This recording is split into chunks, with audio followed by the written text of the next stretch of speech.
اعوذ باللہ من الشیطان الرجیم، بسم اللہ الرحمن الرحیم۔ السلام علیکم۔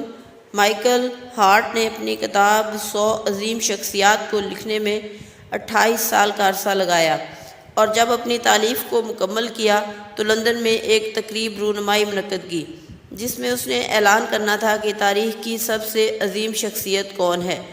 جب وہ ڈائس پر آیا تو کثیر تعداد نے سیٹیوں، شور اور احتجاج کے ذریعے اس کی بات کو کاٹنا چاہا تاکہ وہ اپنی بات کو مکمل نہ کر سکے۔ پھر اس نے کہنا شروع کیا، لیکن ایک آدمی چھوٹی سی بستی مکہ میں کھڑے ہو کر لوگوں سے کہتا ہے، میں اللہ کا رسول ہوں، میں اس لیے آیا ہوں تاکہ تمہارے اخلاق و عادات کو بہتر بنا سکوں۔ تو اس کی اس بات پر صرف 4 لوگ ایمان لائے، جن میں اس کی بیوی، ایک دوست اور 2 بچے تھے۔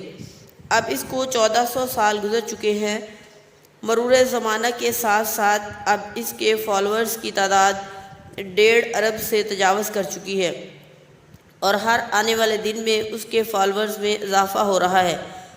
اور یہ ممکن نہیں کہ وہ شخص جھوٹا ہے، کیونکہ 1400 سال جھوٹ کا زندہ رہنا محال ہے، اور کسی کے لیے یہ بھی ممکن نہیں ہے کہ وہ 1.5 ارب لوگوں کو دھوکہ دے سکے۔